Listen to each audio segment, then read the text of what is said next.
E o arco elétrico é um fenômeno físico, né? Nós encontramos eles em alguns... o processo mais comum que todos vão identificar um arco elétrico é o processo de soldagem. Quando você vê alguém fazendo uma soldagem, aquilo é um arco elétrico, é uma condução, né, de corrente elétrica por um meio isolante gasoso, no caso o ar. No caso da solda não é exatamente o ar.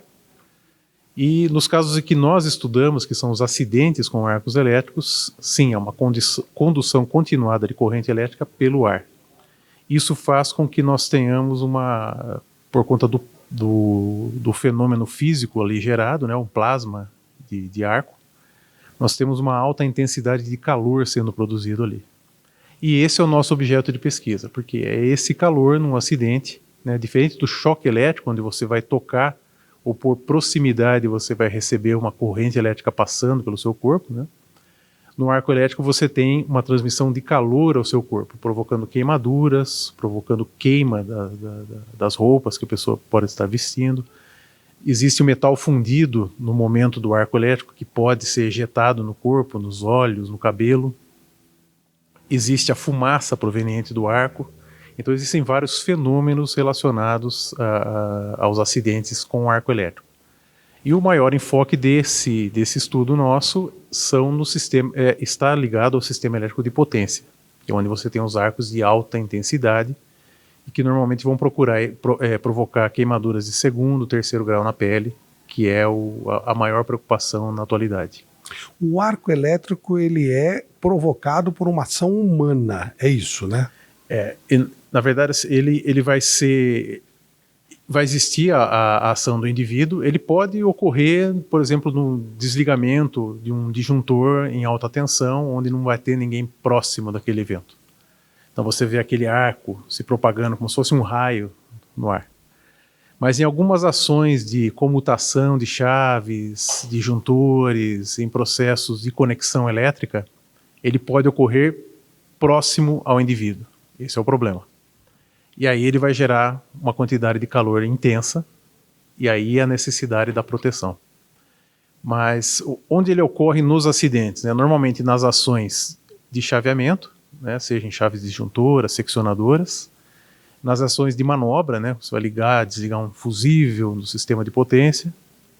Então no momento daquele contato, ou antes mesmo de ocorrer o contato, quando se rompe o dielétrico do ar, né? Que seria a isolação elétrica do ar, ele já começa a conduzir, você vê aquele primeiro efeito que é o efeito visível, né, aquela luz intensa. Então ali já pode estar ocorrendo um arco elétrico. Mas uma simples ação de comutar ou desligar uma chave, você pode ter uma condução que continua ocorrendo pelo ar, o arco elétrico, e esse arco ele pode evoluir. Ele pode ter grandes proporções. Esses ônibus elétricos, às vezes se desconectam, aquilo é um arco elétrico? Aquilo é um arco que você vê ali no momento que ele conecta com o cabo de energização do ônibus.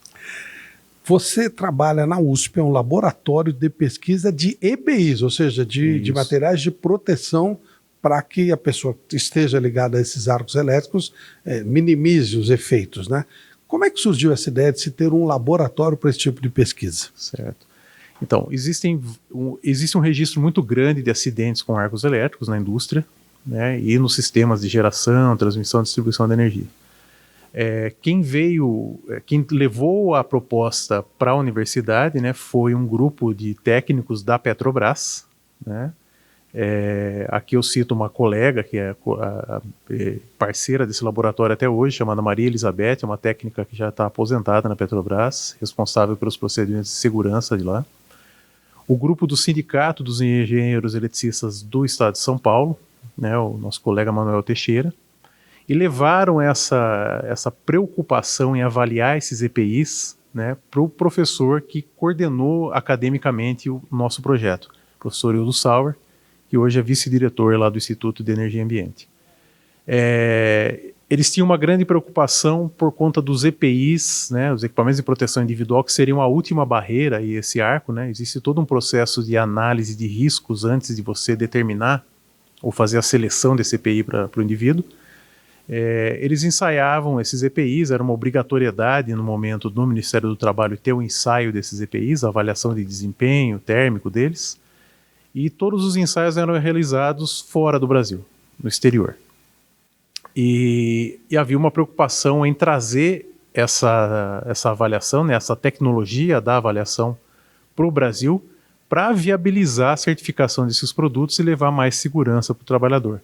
Também, né, abrir um espaço para que as empresas, como Petrobras ou como outras concessionárias de energia, usuários do sistema elétrico, pudessem avaliar os seus EPIs num laboratório mais próximo, né?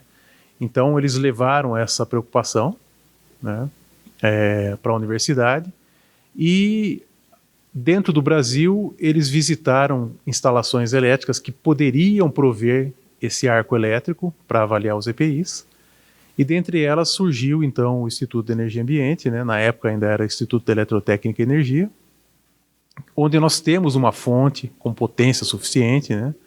Esses arcos eles são produzidos com uma corrente elevada, são 8.000 amperes, e numa distância de eletrodos de 30 centímetros. Isso gera muita energia, então você tem que ter uma fonte capaz de sustentar esse arco. E dentre os institutos que eles visitaram, o IEE assumiu essa demanda, né, de produzir esse arco, de gerar o sistema padronizado.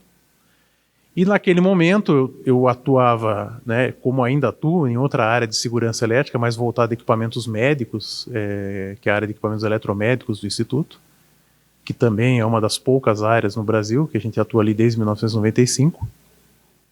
E como minha aproximação com eletrônica, com processamento de dados e automação, eu fui convidado, então, por esse professor para coordenar esse projeto tecnicamente. Então, ele na coordenação acadêmica e eu na coordenação técnica. E aí a gente fez esse convênio com a Petrobras, né? A Petrobras financiou esse projeto. Então, a gente já tinha a infraestrutura de potência, que vamos dizer, era o grosso do equipamento a ser instalado. E aí nós montamos esse dispositivo padronizado, ele é padronizado por normas internacionais, visitamos laboratórios internacionais para ver como era o processo. E entre 2014 e 2016 a gente montou esse laboratório. Em 2017 a gente já estava com ele certificado pelo Ministério do Trabalho e acreditado pelo CGE CRIMetro. Então a gente já estava atuando nacionalmente com o laboratório.